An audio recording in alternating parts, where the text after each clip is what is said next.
Our game changer this week is Sanele Zulu, the Chief Executive Officer, CEO of Sanele Zulu International, a global consultancy company specializing in the training, mentoring, and development of individuals and organizations.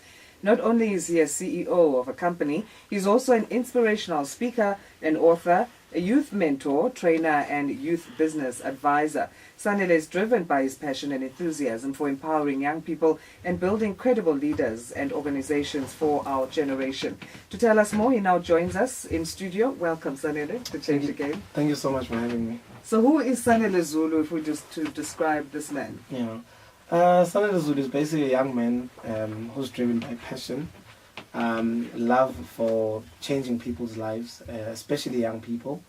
I was born in KZN, Nongo, my rural area, but I've always had the drive and passion to one day make it and change the circumstances at home. I was born into poverty, but I knew that I was not gonna remain in poverty, so I had to work hard and try a lot of things before getting to where I am today. So why did you decide to start your company? I think the first company, I tell a story of how I failed in 7 businesses before the 3 businesses I run now. But I remember that the first company I started was not because of choice, but it was because of circumstances. So I didn't have money to go to university. And the only thing and the only option I had was I tried to get sponsorship, I tried to get bursaries, I couldn't, and then I started a business. So it was out of circumstance really that I started my first business. Yeah. When you look back now, what would you say were the major learning curves there? I think when I failed in the 7th business, I realized that one, I needed to do more research, which is many entrepreneurs struggle with that. To say, I say to entrepreneurs, the moment you think you know it all is the moment you lose it all. And most probably when I was starting my 7 businesses, I thought I knew it all, and that's why they kept on failing, So the first point was that first lesson was research before getting into any business. Understand the industry that you want to get into. 2, find a mentor. Find someone who's an expert or who's already succeeded in the business that you want to get into, because at least they can advise you and tell you what works and what doesn't. So I remember that with the 7th business, really I was discouraged. I don't think I've ever been that discouraged in my life, because when you've tried so many things and hoping that it works, and the next one will work, you keep on believing that it will work and nothing works. So then I actually ended up finding a mentor, and which is what I advise young entrepreneurs, or even entrepreneurs, young and old, to say when you want to get into business, find a mentor, because you'll be surprised at what they'll teach you and what they'll help you avoid, because some of them have failed in what you're about to try. So I always say to them that would you rather fail firsthand or rather hear from someone who's failed and they tell you how to avoid that failure. Yeah. What was that process like, finding a mentor? Because I can imagine you also want to align your personalities with them, or is that not a No, definitely thing? I think for me what was about also the 3rd lesson was about reading. I always say readers are leaders. As entrepreneurs we need to read as much as we can, So I found my mentor through reading. I used to go to exclusive books and just look for entrepreneurial magazines, entrepreneurial books.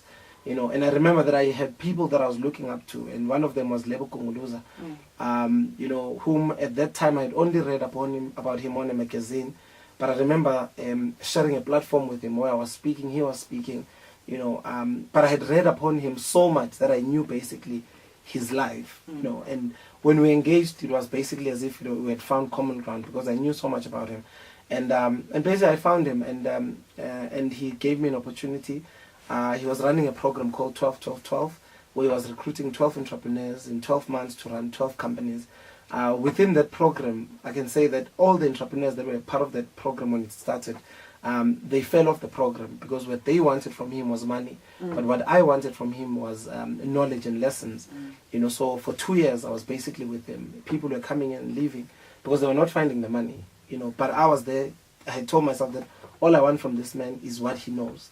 And if I can live by the time I'm done with him, or by the time I'm done with this program, live knowing what he knows, then I'll be happy. And that's how basically I grew in business and learnings as well.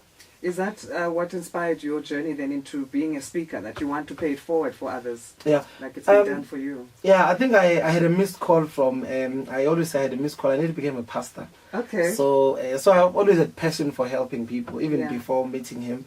which is what we found common because he also has passion for helping people. So by the time I met him, I'd written my first book called Part of the Plan. And at that time, I had realized the importance of, reading and also inspiring young minds, So I'd written a book. But I've always had passion for helping people. I mean, what we do even now is we've run a program called Rural to Rural, which is a career guidance program that seeks to assist or expose young people in rural areas to opportunities, to different careers. But that's also informed by my background, coming from a rural area, that I had wished, and that at my age, when I was young in high school, someone would have came and taught me about the opportunities of different careers, but no one came. So I thought, let's start a program. And it's been running well for the past 3 years as well. Awesome. Sanele Zulu is our game changer this week, and we talked to him here on Change Your Game. So your book, then, tell us more about the Part of the Plan. You wrote that at the age of 21. Yeah. So I wrote that while I was in university. And I think what inspired the book was that one of my mentors, the late Dr. Miles Monroe, had shared a story of how he reads 5 books a month. At that particular time, I was not even reading 1 book a month. So he challenged me to say at least read 1 book a month. And then I started reading. After I realized the power of reading and the power of books, I realized that I have a story to tell myself. And there's so many people, the young people that look up to me. Imagine if I had to put together my story and share it with them, what it would do. So I wrote that book. And I remember the first chapter I wrote, I would share with students at university to say, can you please read this? Tell me your thoughts. Then they came back to me and said, actually, this is very good, Sanele. So I decided, let me just publish this. It was self-published. It was not easy. But I think when you believe in something and you've told yourself that it will work, that's how it basically works. And the concept around the book is to say, whatever that happens in your life, if it happens, it's part of the plan. If it does not happen, it's not part of the plan. So the idea is to accept what happens. If it has happened, accept and move forward. If it has not happened, because also certain things are not part of the plan yet. You might be believing for this business to succeed, but it might not be the time as yet. So my book basically makes people understand as well, and be patient, which is one of the critical skills I always say for entrepreneurs, to say patience for me as an entrepreneur is quite critical. Yeah. So Rural to Rural, that's a program. How do people become a part of that who are interested?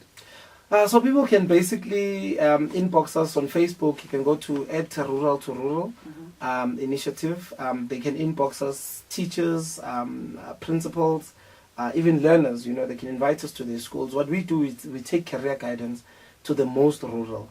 Some places we really need bakkies we can't even get to because it's really, dire situations. And what we do basically there is that also we've partnered up with some seaters where they basically have set aside bursaries for some of the learners in the rural areas that have performed well but don't have some means for education or university. So we're not only taking information there, we're also taking mentorship there for these young people. We're also taking bursaries there. So when people want to get involved, they can just touch base with us. Check our website www.ruraltorural.co.za. Would you have plans of expanding it to the rest of the continent in future? Actually, that would be great, actually, because, I think said enough, you only learn at a later stage that there's so much that needs to be done in rural areas. And rural areas, I mean, even in the USA, there's rural areas. Rural areas are everywhere. The question is that, is there someone who's willing to go to the neglected, to the forgotten? Because honestly, by the time you get there, you'll find out that in Ghana, there's the one side of Ghana that has been forgotten. It's rural. But there's one person maybe who might be willing to go there, and it could be us. So so should the opportunity, present itself, we'll definitely go to, to the continent and abroad. Awesome. So your next speaking engagement, should we follow you to see? Yeah. Your social media handle? Yes. It's I am Sanele Zulu, I am Sanele Zulu on Instagram, on Facebook, on Twitter, I am Sanele Zulu. You'll check out our work, the work we do with rural areas.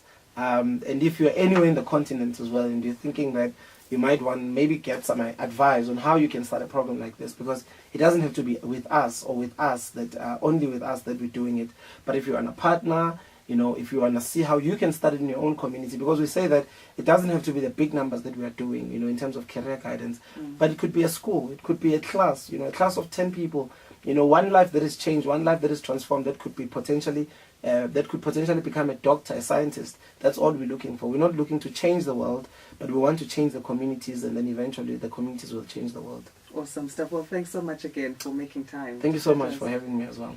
Sanele Zulu, Chief Executive Officer of Sanele Zulu International, speaking to us here on Change Your Game at I Am Sanele Zulu, is where you can find him on the different social media platforms, and of course Rural to Rural as well. You can search for that.